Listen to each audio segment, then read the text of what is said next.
Hello and welcome to a special edition of the Irish Angle on Jump To It, where we're going to look at our Irish racing heroes. I'm joined as usual by Johnny Ward and Emma Nagle, and we're going to have a chat about some of the things that have inspired us within horse racing and things that we really think are heroic. Johnny, start off with you. What's had a big influence on you in your racing career?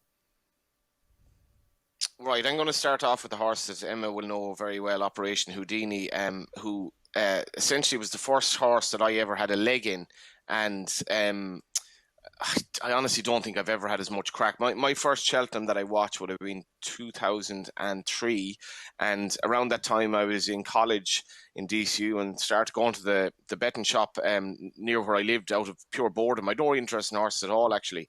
But I met a fella in there called John Walsh, and John Walsh, who's very, very sadly suffered a good bit of illness all of his life, great character, passed away in recent years. But John Walsh got me involved in this horse, and he got a syndicate together of 8 or 10 people, about 20 when the horse was winning, and we all essentially, or most of us were all going to the same bookies. So we essentially met in that bookies, and they were the days when that bookmakers were betting shops were that's where you had your bet, really. The internet was only sort of getting going, and they were great social kind of hubs for particularly old people, but for all manner of people who used to go to that betting shop. And we became essentially friends for life, 5 or 6 of us, and we formed part of the syndicate in Operation Houdini. He was trained by Davy Fitzgerald, who is an unbelievable character. And these were in the days before WhatsApp, because I can imagine the WhatsApp messages we would have had. We had individual messages between each other about Davy and all the crack that the horse entailed, and it took him a long time to win, Vinny. His first win was on the 15th of October 2018, but he had plenty of seconds and plenty of runs at that stage. But he really became a very good horse over fences. He was first past the post in a Cork National, demoted to second, but also he was favoured for a Paddy Power, ran really well in a Troy Town, and he was just a proper horse. And I'll never forget the crack that we had with Operation Houdini. His last run was finishing second in the Cork National in 2010, and sadly that was to be his last run. But it was an unbelievable, and I would argue unfortunately, good way to start ownership, because I've had plenty of bad stories since. The other person, the other individual I'm going to mention here is Paul Carberry. I hadn't a clue about racing, in the early 2000s, and started watching racing. And this Paul Carberry, I didn't know much about him. And you read back now on Wikipedia that his controversies paragraph in his biography is weighty enough. He missed the fighting fifth in was it around 2009 because he failed a breath test. And he wasn't able to race at Naas one day. I'd actually forgotten that, and he obviously had that incident on the flight. But I always thought Paul was a bit misunderstood in that he was kind of a child who was never really going to be anything other than a child, and just had that childish kind of playfulness about him. But an absolute genius on a horse. Like, you think of Archibald and the good horses that he rode, the likes of Nicanor, but he was a great embodiment, I think, of Yeats. How can you tell the dancer from the dance? How can you tell the artist from the art? Paul Carberry and a horse, the horse was he was a different animal, or she was a different animal. And funny enough, my greatest memory of Paul Carberry is I think it was a maiden hurdle in Fairyhouse of a Saturday, loyal focus for Dermot Well. I can't find the video anywhere, where he put the horse literally on the line to win by a short head, on the line, on the bridle, and it wasn't even clear in the photo whether he'd gotten up or not. And I think Dermot Well said afterwards, Paul is Paul. Fortunately, he had to retire because he'd had so many injuries, and he was fairly broken up afterwards, but he came out in one piece, and for me, he's the greatest that we'll ever see in terms of just pure horsemanship. Yeah, it's interesting you mentioned Paul. I remember one of my earliest memories of Paul was when he was a young apprentice. He was only starting out. I think he may have ridden one or two winners before this particular day, but I was asked if I could give him a lift down to Mallow in Cork one Saturday. And at the time, they had only shortly before that, the M50 had been built in Dublin, the ring road. So I picked him up anyway. I forget where I picked him up. Could have been somewhere like the Pucheen Still or somewhere. Someone dropped him there. I picked him up at the Pucheen Still, brought him down to Mallow. He actually rode a double that day down there. He's only a kid. He was only 16, I think, at the time, and he rode a double. So brought him back. So that night, I dropped him off. I said I'd leave him off at the Red Cow roundabout, which had only just been built at the time. So I left him off at the Red Cow roundabout. His parents were coming from Ashbourne or whatever to pick him up. So anyway, that was it. I left him off and he said goodbye and took his bag and everything. And then it was only a couple of weeks later, I happened to see him one day at the race. I said, "Oh, did your parents pick you up all right?" He says, no, they were waiting at the Blanchardstown roundabout. They were at the wrong roundabout on the M50. So I think it was about 3 hours before he finally met up with them. That was the first experience I had with Paul, but I had lots of great times with Paul down the years. We used to have some fun nights out. He really was some character. He got away with murder. There's no other word for it. No one else would get away with some of the things Paul Carberry got, but he had that little impish grin and the whole lot, and there was no harm in Paul in any way. He just lived life to the full and had a ball. Great guy and an amazing rider. I agree with you there. Emma, what are your racing heroes? I suppose the first one I'll give is probably my own father, TJ.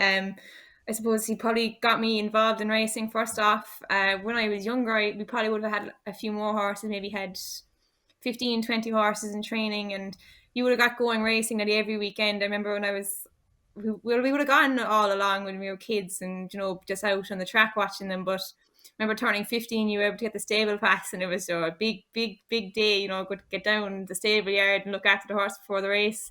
Probably not as exciting now as it was back then, but it was a great way to kind of spend the weekends growing up. You'd always be going up the country somewhere to maybe Fairyhouse or Punchestown or, Tipperary or somewhere like that every weekend when you had kind of 15, 20 horses. So there'd always be something running, and, you got kind of really involved in racing then from a young age, and it's kind of hard to get out of it. I would have kind of played a lot of sports when I was younger and things, but, racing was always the one that really stuck with me. And, just with my dad being so involved in it, got riding out at home. I remember he put me up. I had a pony at home, and she was an awful terror. She was awful to ride up the gallops. I wasn't actually allowed to ride her out with the horses in the end because she'd tear past them and try and kick him and the whole lot. But I remember putting me up on a horse, Zardsky, kind of one of the first horses I started riding out properly. And Zardsky was a big kind of 16-2 hunter chaser. He was actually fourth in the Cork National. He was a good handicap chaser, I will say. But a big strong horse. So I'd say I was only probably about 7 stone at the time. I was probably about 13 or 14. And, he didn't know there was anyone up on his back. So he used to canter down to the start and canter up to get up. He used to just leave me off doing my own thing. But Zardsky loved it and I loved it. It gave me a great buzz, just kind of traveling at that speed on the horses, and got me hooked for life, I suppose. So that's probably my first one. My dad kind of gave me a great start in racing, so he's probably my first hero to mention. And after that, then I think Johnny gave one Cork National horse. I'll give another one. The Bishop Looney was a big part of my life growing up. As I mentioned there a while ago, I was kind of involved in a lot of sports. Kind of when I was younger, I played a lot of soccer, camogie, football, that kind of thing.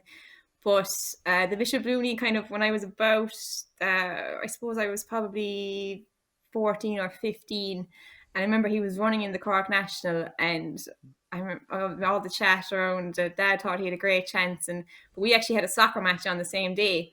And I was telling my mother, I'm not going to this match. I'm going to Mallow to watch the Cork National. The Bishop Looney's going to win it or whatever. But the trainers, they wanted me to go to the match and this and that. And I don't think it was too far away from the track where the match was on, but she told me we could leave at half time and go and watch the race. But whatever way the match went, it was dragging on anyway. I couldn't leave, and the horse won the Cork National, and I never played soccer since. I quit it there and then, so that kind of solidified my interest in racing, I suppose. And it was a funny one. I actually never saw the Bishop Looney winning on the track. The only day I was there when he won was when I actually owed him to win a point in Ballindennis, which is probably one of the best days of my life now, really, to be honest. It was some buzz. He was a great horse to be able to, it was funny that he had that kind of big impact on my life earlier on, and then when he got older and I got a bit older, we had some great days together as well. He gave me some great fun pointing.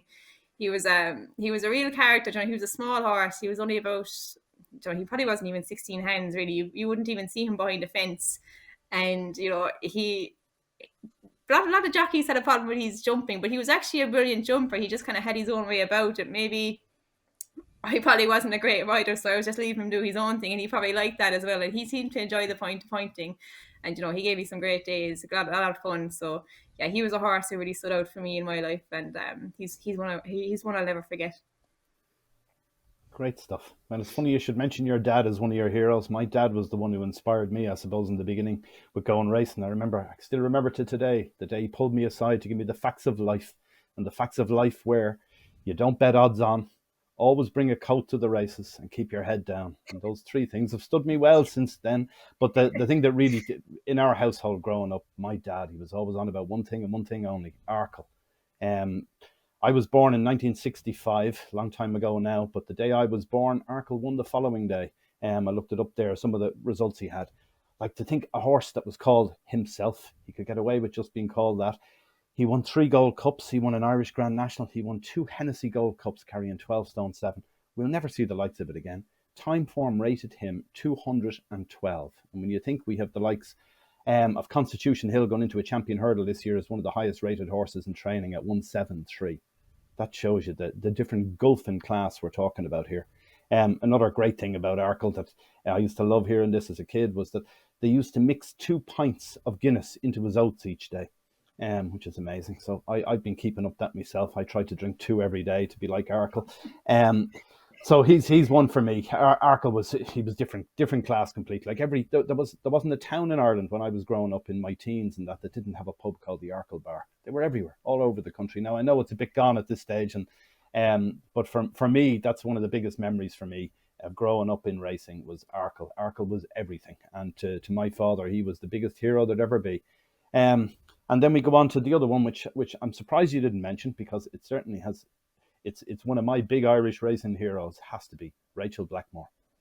What a girl, what she's done. Now, maybe for me, it's because I have 2 daughters myself, and you like to see the best for your own kids and everything else. And she's such a role model for them to aspire to. I think she's been fantastic. Like winning a Grand National, first girl ever, first maybe the only one we'll ever see. We never know the way these things go, but she has been just incredible with that, winning a Gold Cup, being leading rider at Cheltenham, whatever about a once-off winning a Grand National Gold Cup. I suppose to some extent there's a bit of a lottery in that and a bit of luck, but to be leading rider at Cheltenham, that takes something special. And I really think there'll never be another one like her. I think she really has set the mark, the benchmark so high that I don't think we'll ever see anyone do what she has done. Another girl, I think. I think she's fantastic, but she's inspired so many to get into the game, not just girls, but boys as well. She's a fantastic role model for the sport. In all ends up, I think she's great, and she's my other one. And then if I had to add in a third one, it'd be one of the unsung heroes of the sport, because in the game of racing, it can be a tough game for lots of reasons, with injuries and all the different things that go on and the ups and downs for people involved in it. But there was a good friend of mine who died a couple of years ago, Frank Ennis. He was a trainer, he was a real character, a lovely guy. But Frank, he wouldn't have done anything he did in racing without his wife Anne. She was the unsung hero in behind, bringing up 4 kids, looking after him when he was not going so well in the training. She used to have her own catering business and was propping up the training for him because the training was his passion throughout his life. And then Frank got ill then a few years ago. He got Parkinson's disease and he was suffering with that for quite a long time. Anne cared for him night and day, all the way through it, right to the end. And even now, Frank is dead. He's dead little over a year. It's a year and 2 months now since Frank died, and still goes and visits that man's grave every day. So it goes to show the passion and the love there is within the sport. And she's another one of my heroes.